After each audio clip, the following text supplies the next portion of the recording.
Okay, so our lesson is about understanding the standard normal probability distribution. And we have 3 topics to discuss. Okay, so first topic natin.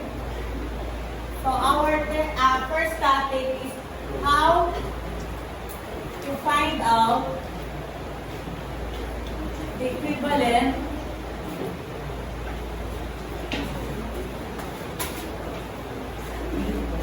of V-score to areas and vice versa. Okay, so topic 1 natin is how to find out the equivalent of Z-score to areas and vice versa. Meaning to say, area to Z-score. Okay, di ba pinakuha ko po kayo kanina, sabi ko, take a picture of our Z-score table. So, this is what we call the normal, the table of the normal curve areas, or simply we call it Z-score table. Okay, so, yung ating pong nasa top horizontal at saka nasa left na vertical are the Z-score values. Tapos ito pong nahandito are the areas. Okay, so as you can look at the table, ganito po ang itsura niya po sa table. As you can see, ito po yung ating Z. And then we have here 0, 0.0, 0.1, 0.2, 0.3, and so on until, okay, 3.9. And then from horizontal, we have 0.00, and then 0.01, 0.02 until, okay, 0.09. So ito pong ating horizontal, at saka po yung ating vertical is our Z-score. And then everything po inside are the areas. Okay, so let's say we are looking for the Z, okay, 0.38. So what you're going to do is, punta ka po dito sa 0.3 and then hanapin nyo po dito yung 0.08. Kasi po, when we add, okay, 0.3 plus 0.08, it is 0.38. Nasusundan po ba? So, pupunta ka dito sa 0.3 and then sa 0.08, kung saan po sila mag-intersect, ito po yung kanyang area. Which is from the table, it is what? It is 0.1418. Lalagyan po natin ang number holder na 18, na 0. So, 0.1418. Nasusundan niyo po ba? Okay, next. Let's say we are looking for C 1.45. Okay. So, what we're going to do, doon po sa ating vertical, okay, punta ka po doon sa 1.4. And then, plus yung ating horizontal na 0.05. Kasi when we add 1.4 and 0.05, it is 1.45. So, meaning to say, hanapin mo daw dito yung 1.4, tapos hanapin mo dito yung 0.5, kung saan po sila mag-meet, yun po yung kanyang area. Nasusundan po ba? And from the table, ano daw yung corresponding area niya? So that will be 0.4265.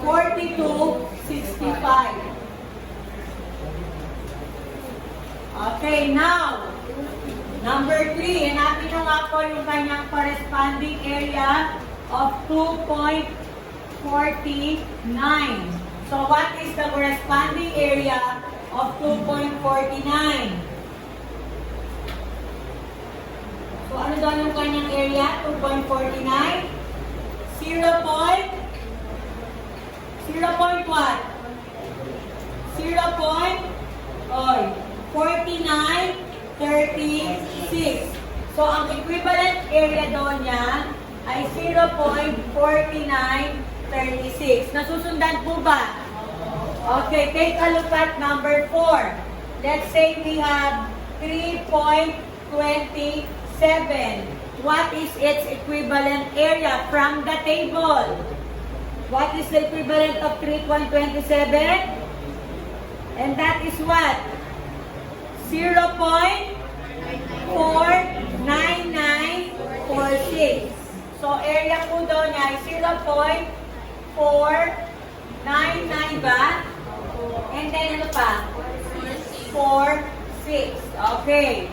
Now, let's say vice versa. This time naman po ay we're going to get the C-score given the area. Okay, example po. Ang area daw natin is, let's say we have 0.4969. What do you think will be the equivalent C-score? So, ang gagawin naman po natin, hahanapin natin sa area yung 0.4969.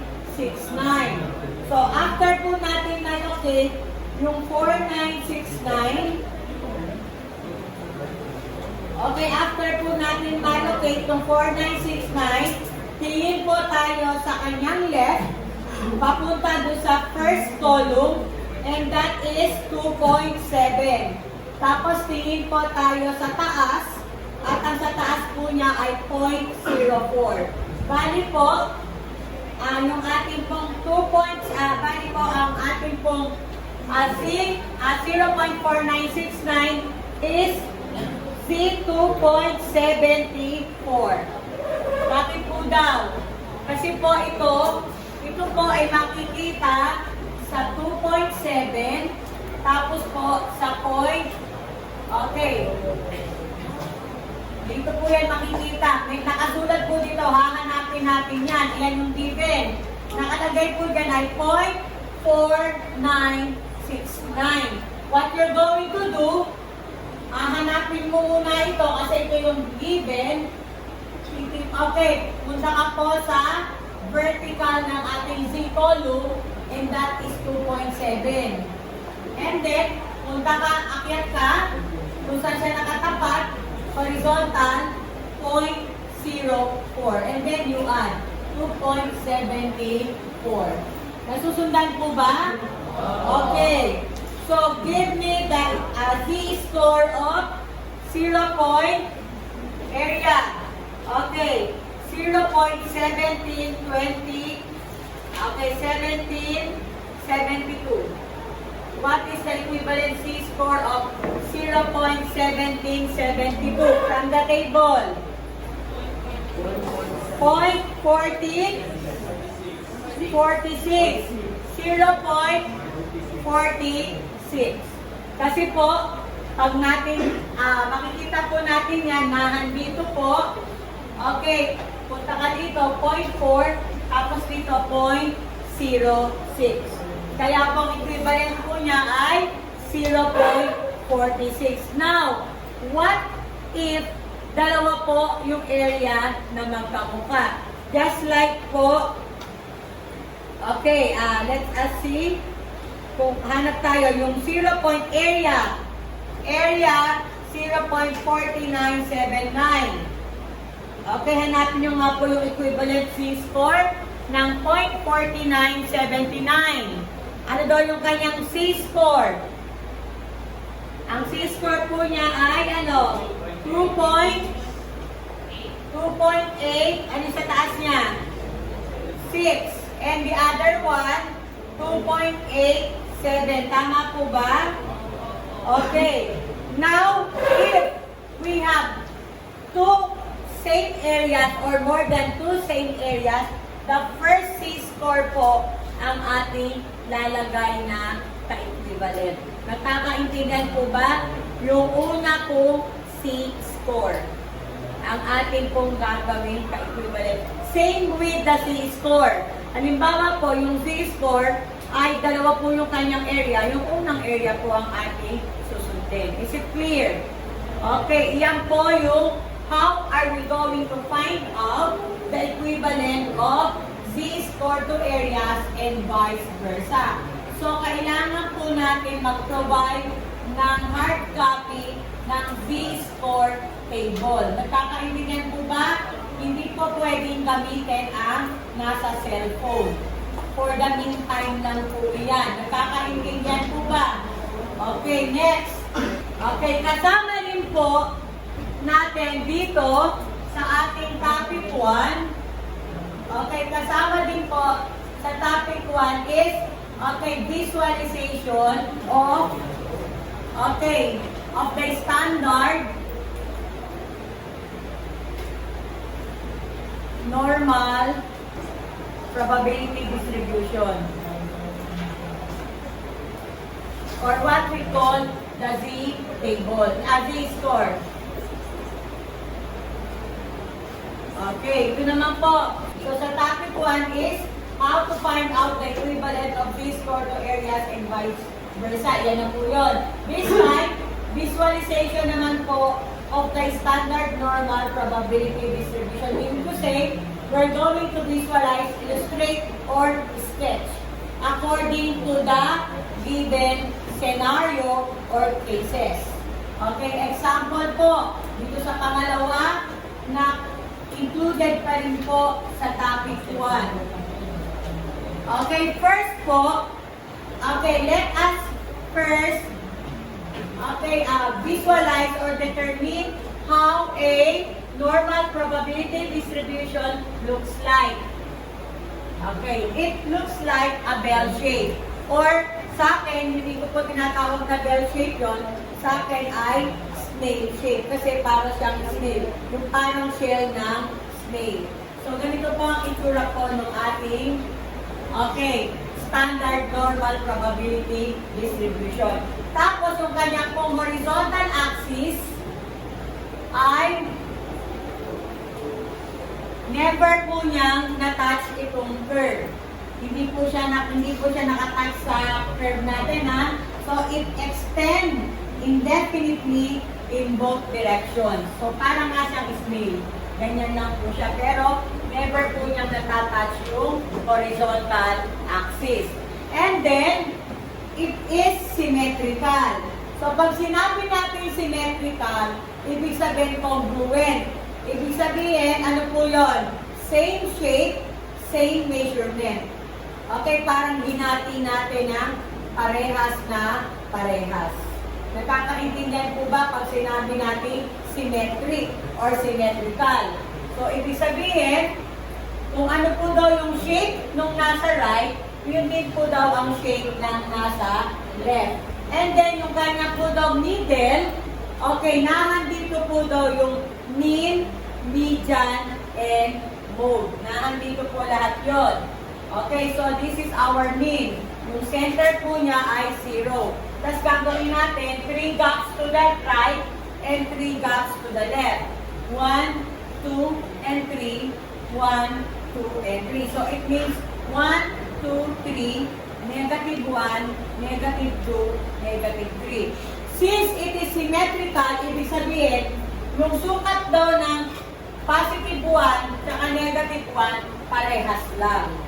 Wala pong negative sa area because we are referring to measurement. Wala pong measurement na negative, di po ba? Alam mo, what is your height? Negative 5'3", di ba? Wala pong ganon. Ang po area lagi positive. Okay, next po. Ang isang buo po na normal probability distribution or yung ating tinatawag na bell shape, ang area po niya, ang total ay 1 or 100% in percentage. So, ibig sabihin, isang buo, ang area daw means 1, 1.0, 1.10, 1.0, 1.00, 1.000.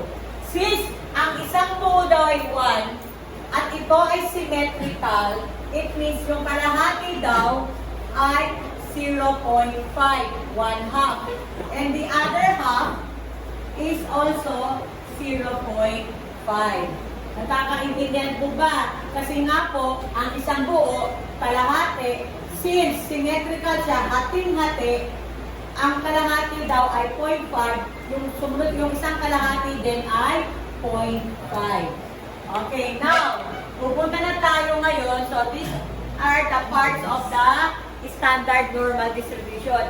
Ang tawag po natin dito, ito po yung ating standard deviation or our C-score. Ito po yung ating C-score, this one. Okay, so ganito po gagawin natin. Let's have the first case.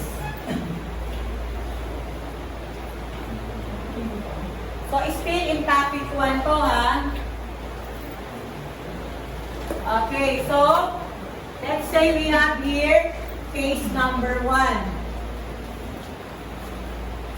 Okay, area between C equals 0 and C 1.38. So, we only illustrate or visualize. So, gagawa daw tayo ng bell shape. And then, after po nun, ilolocate daw natin yung, eto yung Z0. So, hahanapin natin yung 1.38.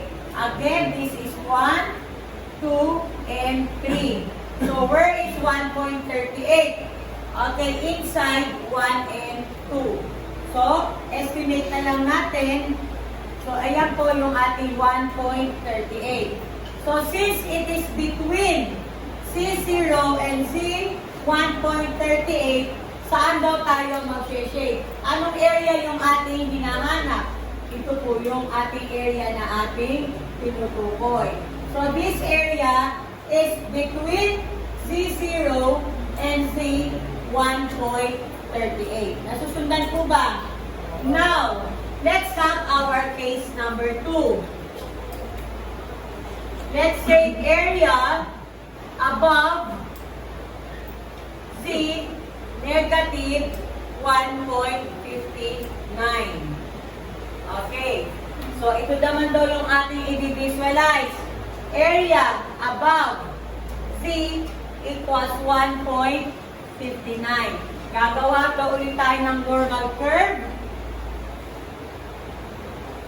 Lagyan po natin siya ng horizontal. Hindi po nakadikit, ha?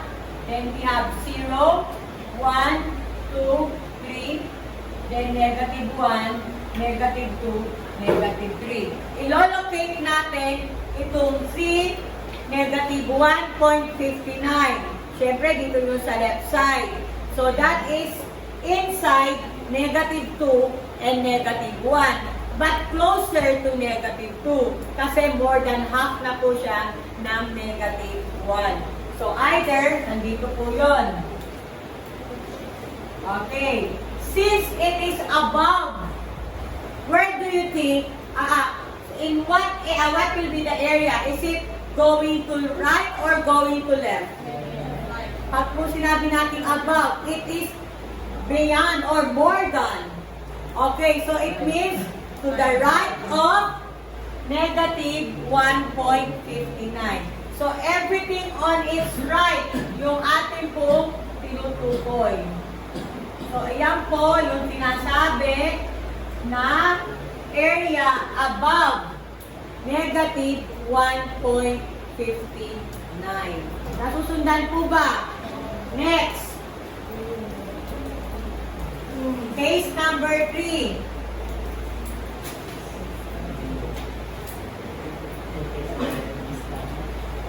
Okay, area between negative 2.17 and okay, 1.38.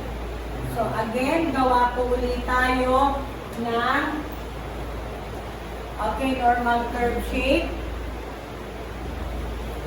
Then we have here 0, 1, 2, and 3. Here, negative 1, negative 2, negative 3. So, between.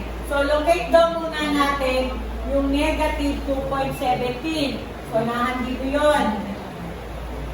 At locate din natin yung 1.38. Nandito naman po yun. Area between, ano daw ang ating shade? Ito po, yung pagitan ng negative 2.17 at 1.38. Yan po yung area between negative 2.17 and 1.38. Nasusundan po ba? Okay. Next, we have our case 4. Okay, let's say area to the left of negative 1.5 and right of 2.47. So how are we going to visualize area to the left of negative 1.5 and right of 2.47.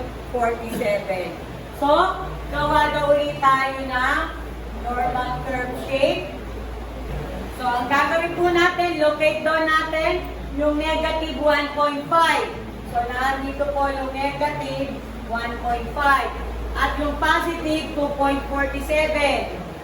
Sabi dito, left of negative 1.5. Left daw ng ating negative 1.5. Ayan po. Tapos, right of 2.47. Right of 2.47. So, ganyan naman po ang kanyang itsura. Nasusundan po ba? Okay. So, ganyan po yung ating topic 1, which is page 1 of your paper works. Nakakaintindihan ba? Okay, now we proceed to topic 2.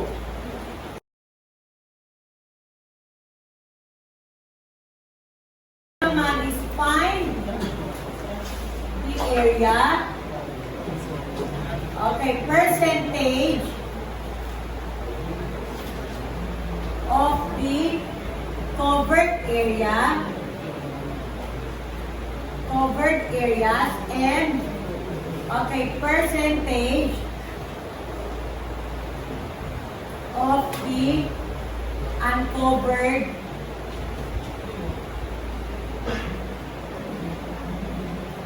areas. Okay, example po ulit natin. Okay, case 1. Area between yung kanina.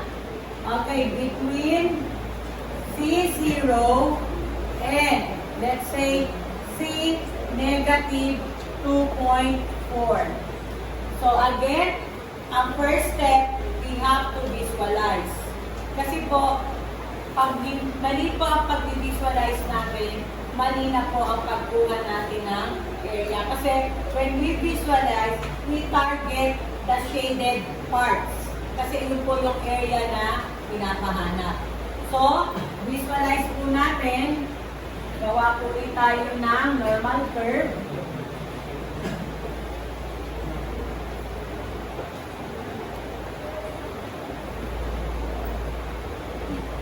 So, saan daw yung negative 2.4 na dito? This one. Okay, pag sinabi daw between C0 and negative 2.4, nasan po daw yung shaded parts? Okay, eto po, nandito. Okay, since kahit po ito negative, ibig sabihin po nito ay positive pa rin ang sagot dahil symmetrical. So, how are we going to get the area? Gagawin lang po natin, since decrease siya sa 0, kukunin natin siya directly from the table. So, it means, yung ating pong C, negative 2.4, pag po in absolute value natin yan, ay C 2.4. Kukunin natin yung equivalent area from the table. Ano daw yung equivalent area? From the table ng 2.4. So, that is what? Ano po? Take a look at your table. 0.009. 0.4918. So, 0.4918. So, ito na po yung ating area. Now, we are looking for the percentage. Ito na po. Percentage of the covered area. PCA. How are we going to look for the percentage? All you have to do is our area multiplied by 100%. Or, just simply, move lang po natin yung decimal places 2 steps going to right. Okay, so magiging 49.18%. Ayan na po yung percentage of the covered area. Nasusundan po ba? Next, percentage of the uncovered area. Gagawin lang natin, ito pong covered area, ima-minus natin sa 100.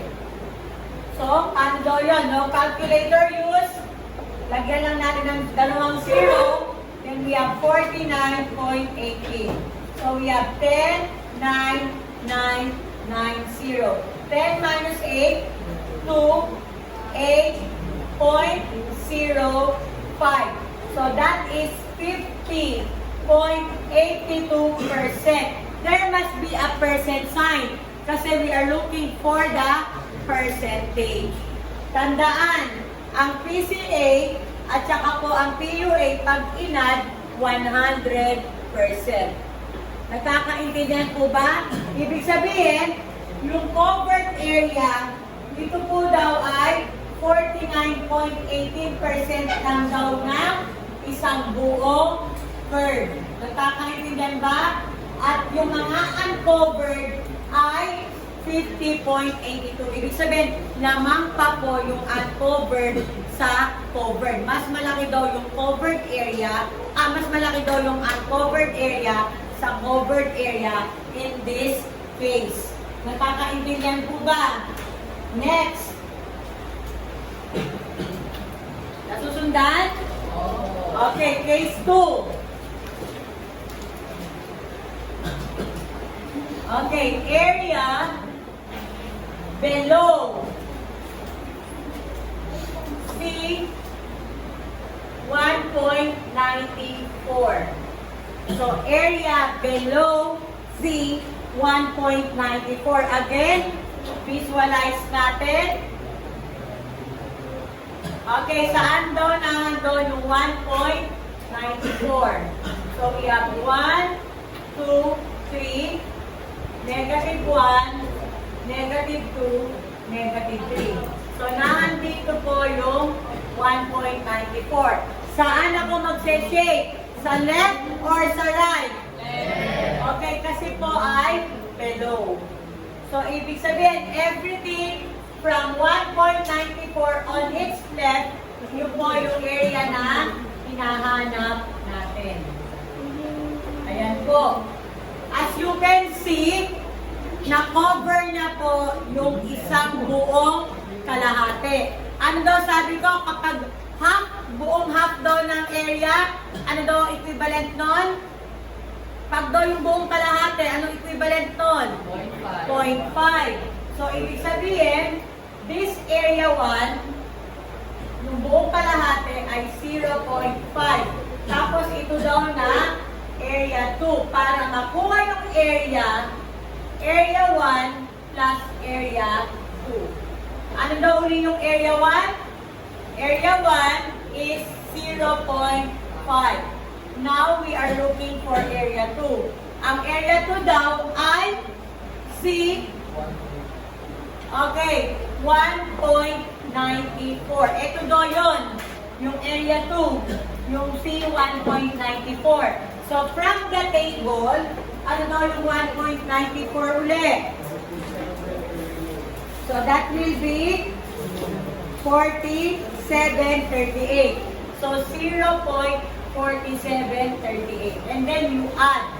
So, lagyan lang po natin ng tatlong zero. So, we have 83790 point. Hindi po pwede lumagpas sa 1 ha. dahil ang isang buo daw ay 1.0 lang. Wala po 1.2, wala po 1.05. Kasi hindi po pwede sumobra sa isang buo. Nagkakaintindihan ba? Now, so ito na daw yung ating area na ating hinahanap. Next, PCA. Paano daw po yung PCA? 0.9738 times 100. Kailangan may solution. Hindi. Wala akong direct answer. So, PCA is 97.38%. Ayan ang ating PCA. Ano naman daw ang ating PUA? So, 100% minus 97.38%. So, it means 100 minus 97.38. 10, 9, 9, 90. So, we have 2, 6, then we have 2. So, the answer is 62%.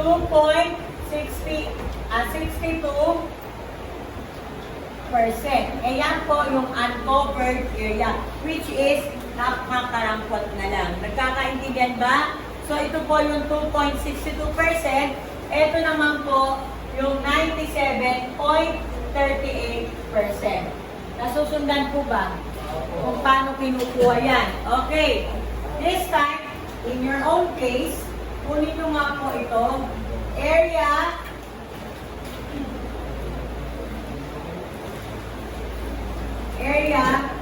to the right of C 1.38.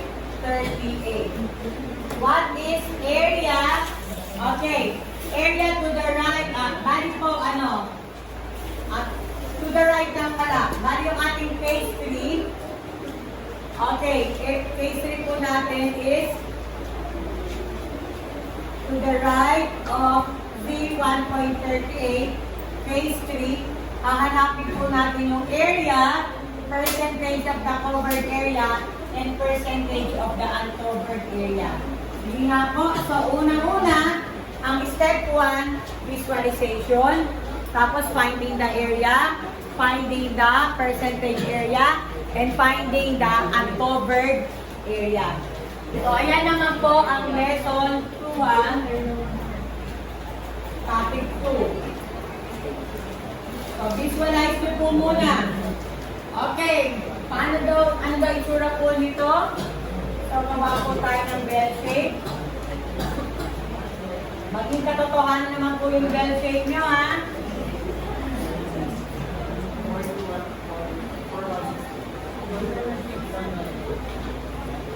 So, we have here 1.38 here. Okay. Sabi dito ay to the right. Ano daw yung to the right? Dito.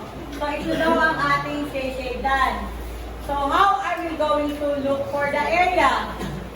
Panapin po yung area. Pupunta na ba agad tayo sa 1.38 in the C table? Tandaan, ang kinukuha po sa C table, yung nakadikit sa 0. Nakakaintindihan ba? Hindi po ito nakadikit sa 0. So, ang gagawin po natin is, kukunin natin yung isang buong kalahati, area 1, at ima-minus natin yung area 2. Para makuha yung area. Ibig sabihin, kukunin daw muna natin yung area 1 minus area 2. Para makuha daw natin itong kapraso na to. Nakakaintindihan po ba? Okay. So, paano daw ang gagawin? What is our area 1? Ano daw yung pag-isang buong kalahati? 0.5 minus area 2, which is from the table is C 1.38. Ito yung kinukuha natin na yung area 2. Kasi yung matitira, yun po yung area na ating hinahanap. Nakakaintindihan po ba? So from the table, what is 1.32? From the table, 1.32, 0.40 all.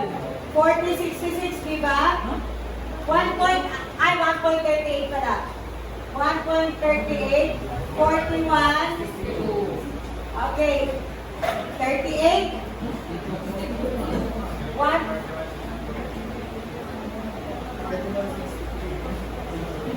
62 ba o 41, 31? Ay, pala. Nagulin na ako. 0.4162. Okay, 0.4162. We're going to subtract. Tandaan, pag magkadikit, we add. Kasi pinagsama natin. Nagkaintindihan ba?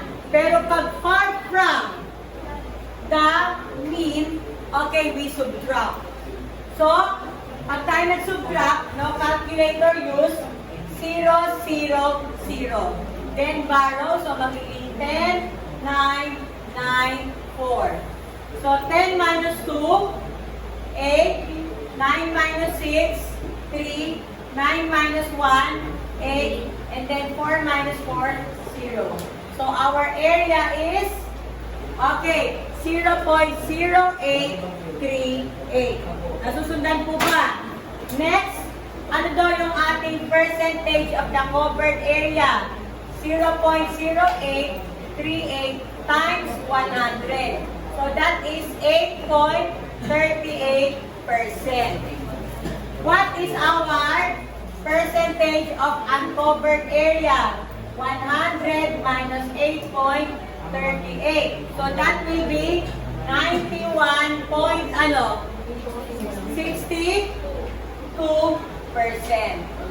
Nasusundan po ba? So, ganun lang po para makuha yung area, percentage of the covered area, and percentage of the uncovered area. Okay, next. Nasusundan po ba? Okay, now. Next po. Is there any question in topic 2? Wala na. Now we go to topic 3.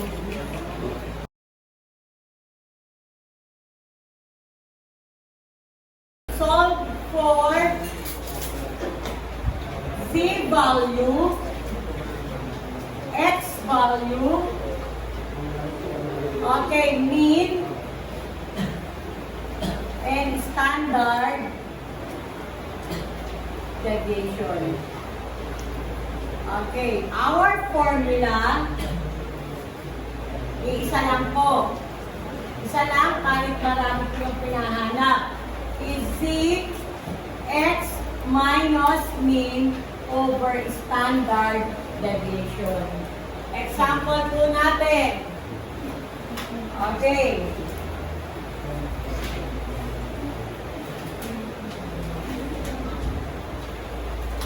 Example natin, we are looking for our Z value. Okay, given our X value is 58, our mean is 50, and our standard deviation is 4. So, by substituting lang po natin all given from the formula to solve for our Z value. Paano daw yun? So, Z, 58 minus 50 all over 4. Substitute lang natin. So, what is 58 minus 50? 8 over 4. So, our Z value is 2. Now, let's say, okay, given naman, number 1 yun ha. Number 2, given naman daw yung ating Z value, which is 2, and then our X value, which is 58, our standard deviation is 4, and we are looking for our mean.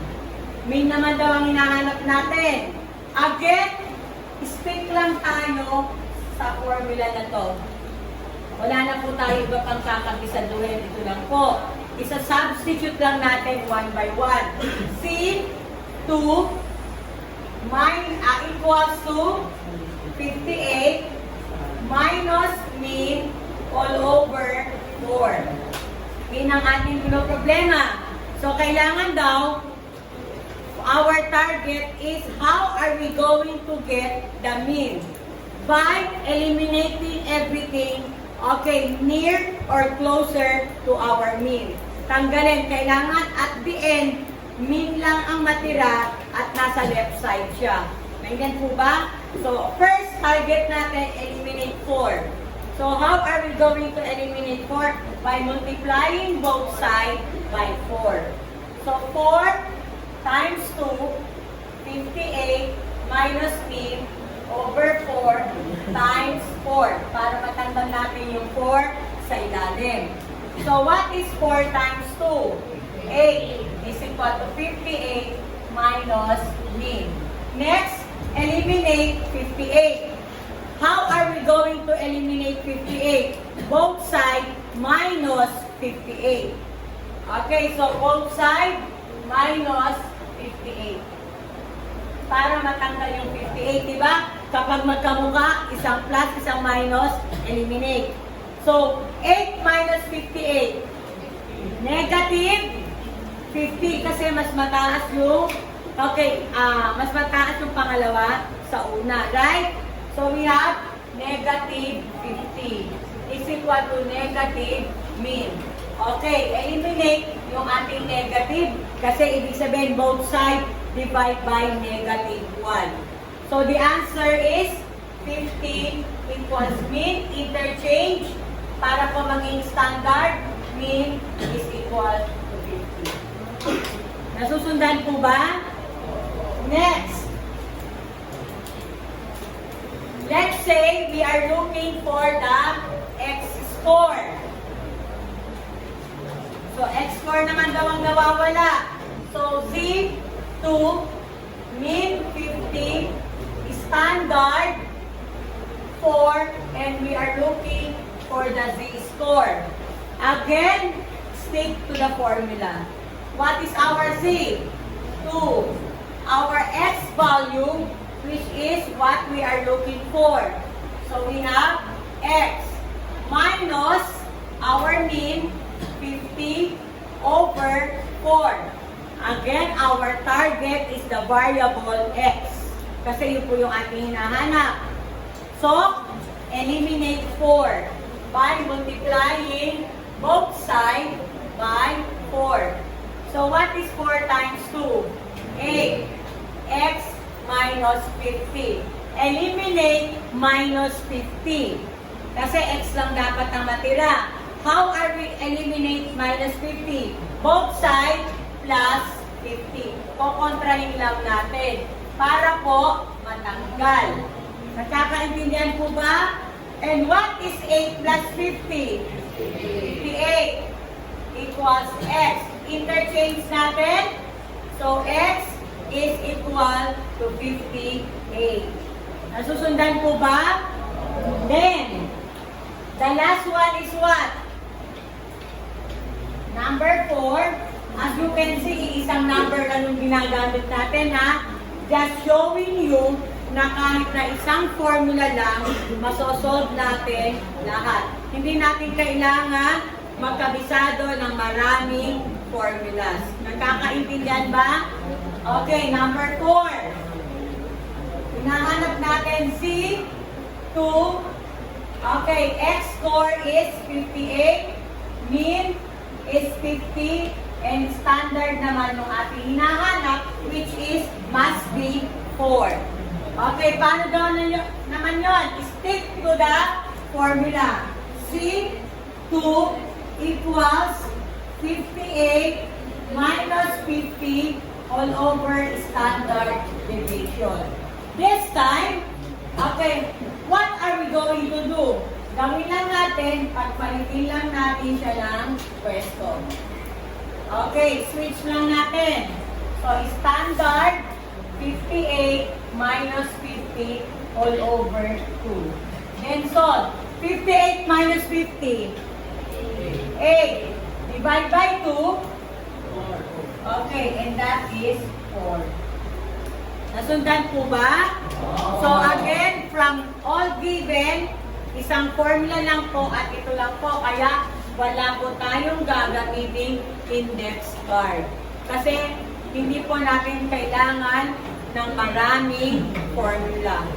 Gagawan lang po natin ang paraan para makuha what is being asked. Now, The problem is, ang given lang po natin ay puro exact. But, in real life, syempre hindi. Nagkakaintindihan ba? Let's have now example. Ito pinakita ko lang how to get the Z, X, mean, and standard deviation. Okay, example. Okay, take a look at this one. Our X is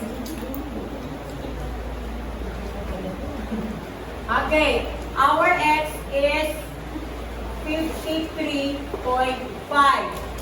Our mean is 48.7. Our standard deviation is 5.3.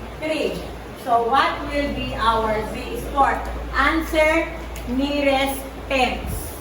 So again, back to the formula. So Z, which what we are looking for, 53.5 minus 48.7 divide 5.3. Okay, so subtract first. Marunong naman kayo mag-subtract kahit walang calculator, right? So we have 15 and 2. 15 minus 7, 8. Then 12 and 4. 12 minus 8, 4. Then 4 divided by 4. So 4 minus 4 is 0. So that is 4.8 over 5.3. Next. Paano daw ito? Alin ang nasa loob? Yung 4.8. 4.8 divide 5.3. Okay, now, hindi tayo pwedeng mag-divide na decimal yung divisor. Divisor is the one outside and dividend is the one inside. Kahit po okay lang na decimal yung dividend, wag lang yung divisor. So, gagawin natin to make it whole number, move motor no ng isang step to the right, ganun din ang gagawin natin sa kabila. So, it will become 53 over 48 divided by 53, which cannot be. Di po ba? Kasi pag tayo nag-divide, dapat mas mataas yung nasa loob kesa sa nasa labas. Since cannot be, gagawin po natin, add tayo na 0.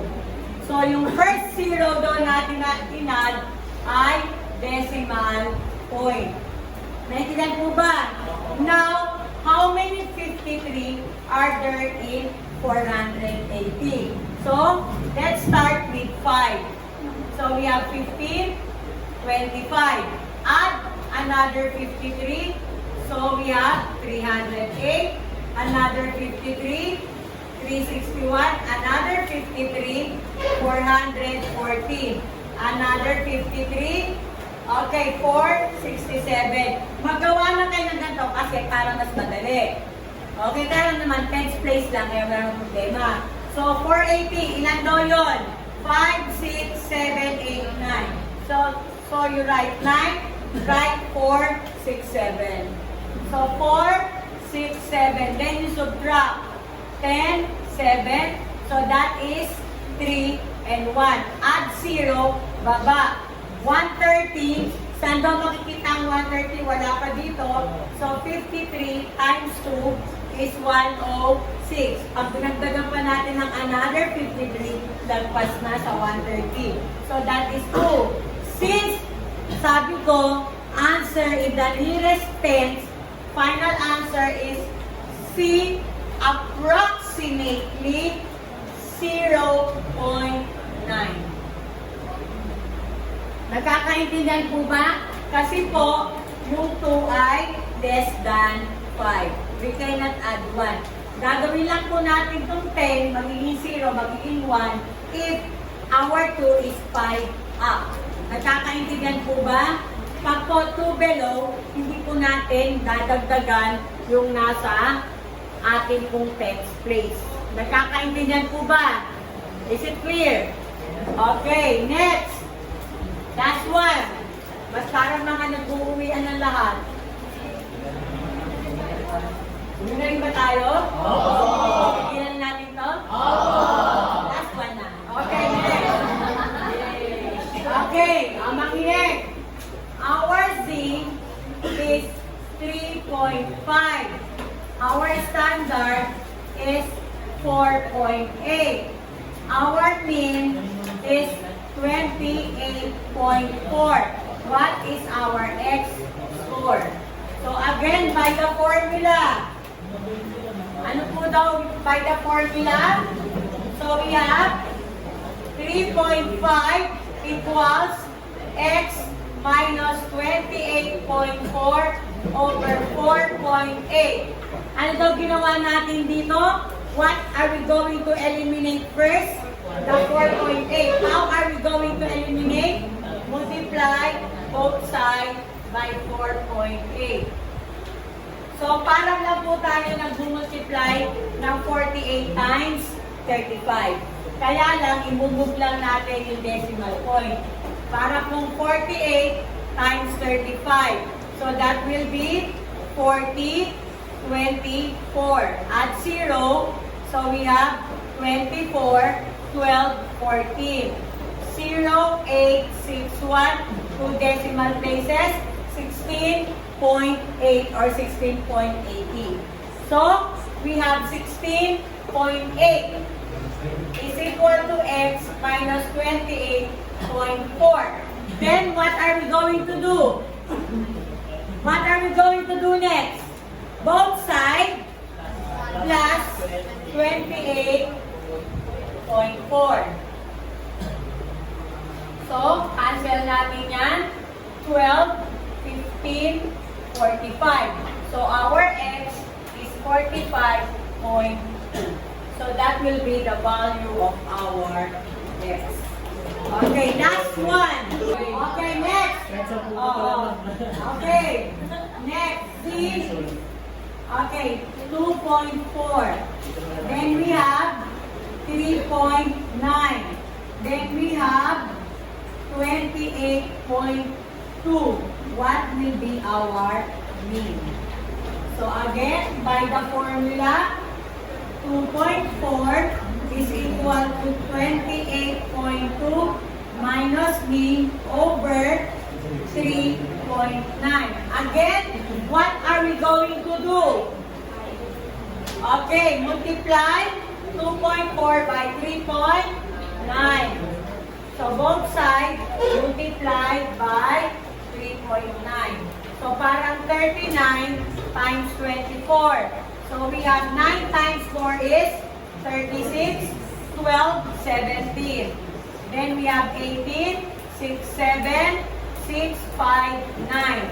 95.60. Okay, so we have now 95.60 is equal to 28.2 minus mean. So what are we going to do? Wait lang, 95 ba? So we have 0.6. Okay, add 0. 9.56 tama ba? 9.56. Okay, next. Ano daw gagawin natin?